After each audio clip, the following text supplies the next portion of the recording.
Hello, everybody, and thank you for tuning in today to the Liberty Report. Before I start today, we have a special program today, but before we start, I want to remind you, if you miss seeing this program live, you can always find this program on RonPaulLibertyReport.com because these programs will be there and you can get to them if you miss a program live. Today is going to be different because I'm going to take live tweets from the audience, and we haven't really done this with the Liberty Reports, but I want to get the viewers more engaged. I see the first question that comes in is Garrett Waits, who writes to me and says, Ron Paul, is conservation something the government should be involved in? For instance, the national park system. I think it's a good question because, if you're a true libertarian, you have no government ownership of land, but that might be an idealistic world that we will never reach. And he's asked specifically about national park system. I think that moving in that direction, if we had even a good republic, we wouldn't have a national park system. What we would have is we'd have individual states, and they would have parks if they wanted them. But in a true libertarian state, parks could be very well managed by private organizations. And yet today, most people believe that the government has to take care of that. And we don't think that the government should be the sole responsibility for taking care of parks. But in a free society, there would be parks, and I think it would be best if they were more local control. But I think that, nevertheless, we should recognize the fact that we should move in a certain direction. So the least amount of government involvement, the better. I don't think we're going to see the day when there's going to be so minimal amount of government. But I don't think that should dispel the idea and the effort to talk about, the perfect free society, even though we recognize we don't reach that. The far left and the authoritarians and the globalists, they have all kinds of goals which they're not going to achieve, but they never give up on them. I've always argued that you should have a goal and you should have a precise definition for the role of government in a perfectly free society, even recognizing that we're not going to see that achieved. Because if you don't have a goal based on a perfect idea, I think what you do is you don't sit in the middle, you have the other side wins out. Because if you start from the middle and say, okay, yeah, we can't have what we want, so we will argue the case that we just want to slow down the globalists, I don't think that works at all. So I would say that do our very best to make things local, including parks. You have local parks at the local level. Local communities have them, and there's nothing wrong with having the idea and concept discussed about even having private parks. Now, I have another one coming in from Libertarian, and he writes to me and says, Ron Paul, do you believe in global warming? And of course, the very fast answer, which is very complete, sure, I believe in global warming. Global warming has been going off and on for centuries, if not for thousands of years. There's evidence of ice ages and warm ages and all that. And we do know that there's climate change, and the globe gets warmer and then it gets colder.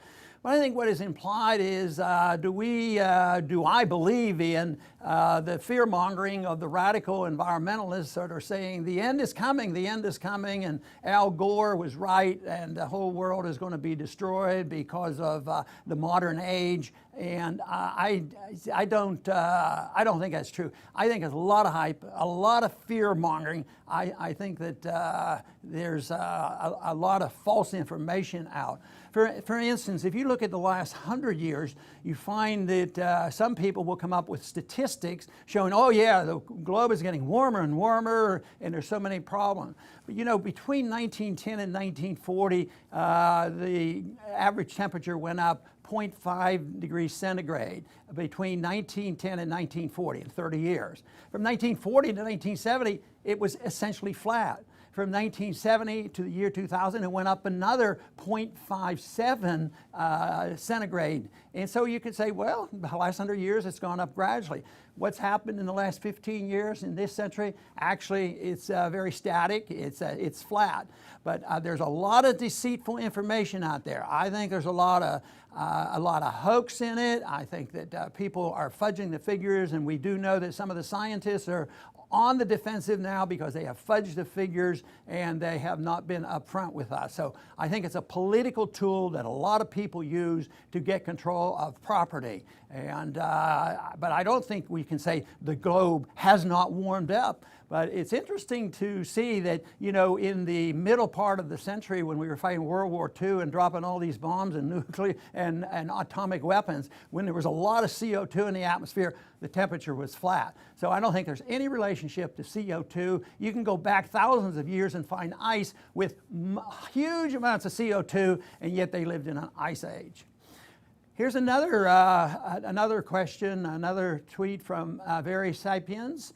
And this says, Ron Paul, do you favor the rights of states, communities, and individuals to secede?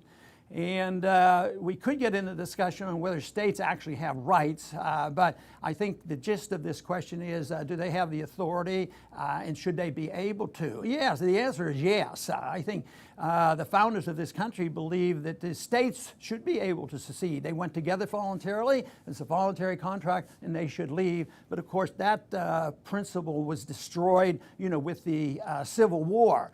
But communities, this whole idea is that communities get bigger and bigger and they're looking for more tax revenues. It's really a harm to the people. So big government, whether it's international governments or whether it's our federal government or whether it's the state or very, very large cities, taking over all the neighboring communities. But the real issue is, what about individuals to secede? Well, it'd be real nice, but how will that ever happen? Probably not. But you should be able to. The principle of liberty is that you should be able to lead your own life. And if seceding means that you can take care of yourself and live in a community and promise you won't hurt anybody, yes, we should absolutely push for that. And just think, if every individual who seceded took care of themselves, it would be a wonderful world. You wouldn't have to take care of them. There'd be no welfare state. There would be no militarism around the world. So under those circumstances, that would be very good.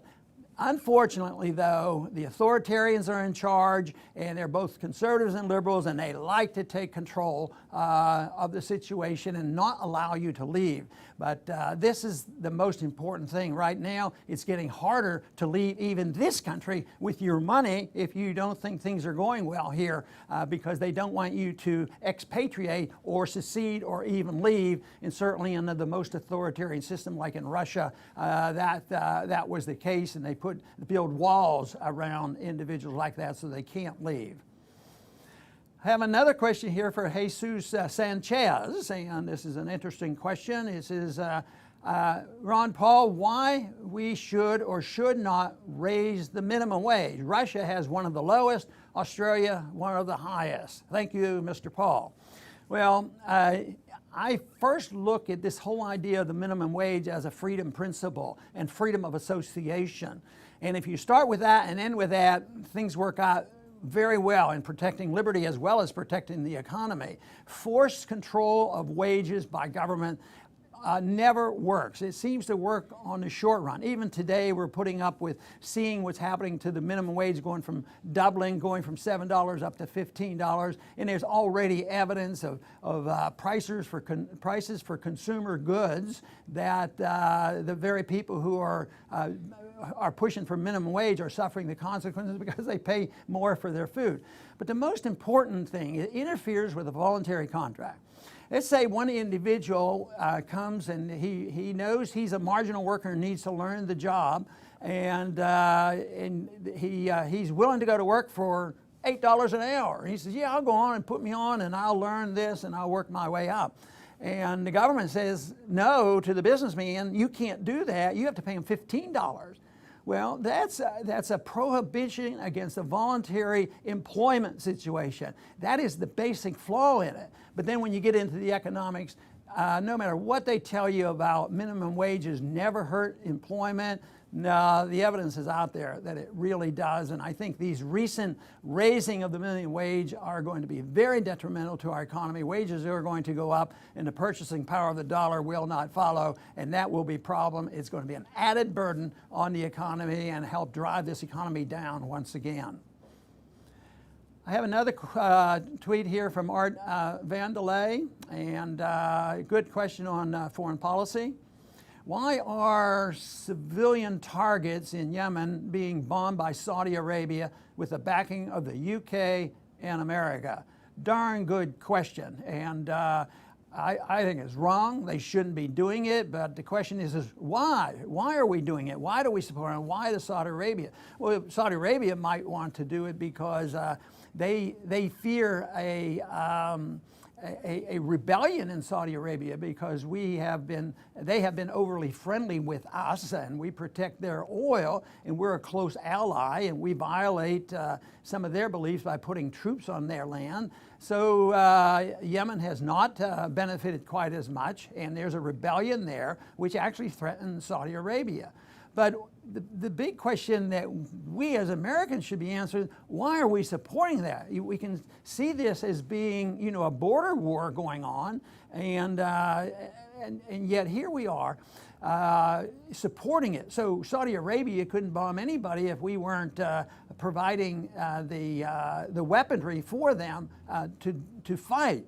And to me, it's absolutely wrong for this, but many times it's commercial, it has to do with finances, and then, the bigger question is, why are we such close allies of Saudi Arabia? They're the strongest proponents of Sharia law. They do a lot more beheadings than ISIS does, and yet we're bosom buddies with Saudi Arabia, and we're backing this bombing. Most Americans don't know about it, and they don't care about it, and it's going to really be part of the serious problems that we have in the coming years, in the next decade or even longer, until this is ironed out. I think the violence in that area is going to escalate. We just, as I've said so many times, we don't have any business being over there, let alone picking sides, and then picking sides with people, that we should be very cautious about trusting. And there's a close relationship with Saudi Arabia and 9/11. And now, interestingly enough, I have another tweet coming in here dealing a little bit with this very subject. It says, Ron Paul, will you sign and share the White House petition to declassify the 28 pages of the pages and petition the White House? Certainly I would. I think we should do anything possible. These are the pages that were classified and we're not allowed to read in the Senate investigation that most people now have figured out the close association, with 9/11 and the Saudis. I can remember very clearly being in Washington, and with this happen, if I had to guess right, it was on a Tuesday, and it was trouble getting out, and I had to go to Baltimore to get out, and it was just horrible to get out of Washington, D.C. Yet we didn't know even that early, on that very day that it was happening, that Saudis had their private planes, and they were all practically ushered out and given free rein to leave the country, not even questioned once by the FBI. And the pages that they won't declassify tells a lot about that, according to those individuals who have looked at it. So yes, we should, and we should do whatever we can to find this. This is, once again, is trying to make government transparent. But our problem today is that governments are secret, and we have no privacy left. And we need to reverse that. We should know about the secrecy of government. And when we finally try to protect the whistleblowers, like the various ones, Edward Snowden and others, who tell us the truth, they become the criminals, and they're considered traitors. So this is the problem that we have, is getting the truth out. But very simply, if we would honor our Fourth Amendment to make sure the American people have their privacy, and of course, decent politicians should limit the secrecy of government. But right now it looks like we're moving in the wrong direction because there were serious problems seen after 9/11, and guess what? The attack and since 9/11 has been on the American people. It's almost like the American people were guilty, and there is no doubt. And just talk to Edward Snowden. He says there is no doubt that the information was buried in there to know everything about what was to happen on 9/11, and he blamed it on the in-depth bureaucracy of having just way too much information, and it's never put together, and at least that's their explanation. They couldn't act on it. But his point is, just getting more information from more Americans and innocent people won't do any good. It will complicate the matter, and that, of course, gives our governments too much free rein. And this is why we should always question what they're doing, whether it's the lies they told leading up to the Iraq war, the lies about needing to take over Saudi Arabia, to take over Afghanistan. And right now, the lies we hear about Ukraine, and also the many lies that are being told about Syria. So this is the real answer to that, and to really try to understand that Saudi Arabia and Yemen is to get more transparency from our government. If we don't get it, we need to change our government. I want to thank everybody for tuning in and participating in this episode of Ask Ron Paul questions, and do it through live Twitter. But it's a lot of fun doing it, and let's hope we can do it again and come back to the Liberty Report soon.